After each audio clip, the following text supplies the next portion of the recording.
البدايه كانت مبشره، ليفربول تقدم هدفين مقابل لا شيء في اول ربع ساعه. هذا افضل سيناريو يمكن ان ينتظر الفريق الذي يتوق للثأر ريال مدريد، ثم خسر ب5. الحق على مين؟ الحق على الريال.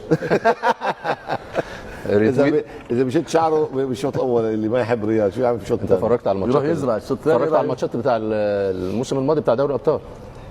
هذه اكثر ريتويت. تعرف الريتويت يا ابو خالد؟ عمل ريتويت. هي هنقول كلام مقرر، شخصيه البطل، ويبقى متاخر 2-0 فين؟ مرة اكثر. مرة اكثر يعني، ومش في اي ملعب. فيلد ده كان كلوب معول على الانفيلد اللي كل المنافسين بيروحوا يترعبوا فيه. اول 20 دقيقه خسران 2-0. اي حد تاني غير الريال مدريد ينهار. الركب اللعيبه تخبط.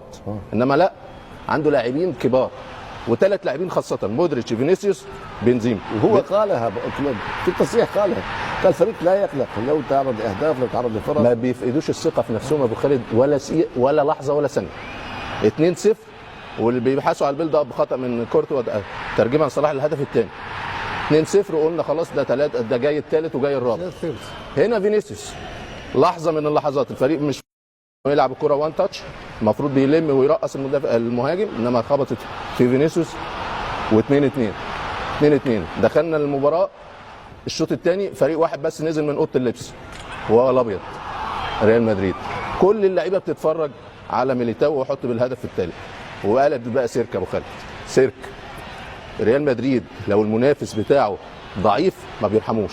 الوان-تو، المثلثات، المربعات، يخشوا بالكره الجول، ينيموا المدافعين، ينيموا حارس المرمى زي كده، زي الهدف الخامس بالنسبه ليه مودريتش.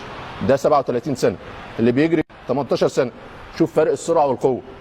والفينيسيوس والبنزيما رقص اليسون ورقص جوميز ووقف فان دايك في المرمى وقال له عايزها فين؟ ف5. فرجه الحقيقه. فرجه سيرك. فرجه قلبها سيرك. الشوط الثاني سيرك. ومع احترامي 5-2 مع ريال مدريد وفي الانفيلد، المهمه انجزت تماما. ولا تقول لي بقى رومونتادا ولا عوده، غير رومونتادا، ولا اعتقد الامور صعبه صعبه صعبه. وده شخصيه الريال وشخصيه البطل.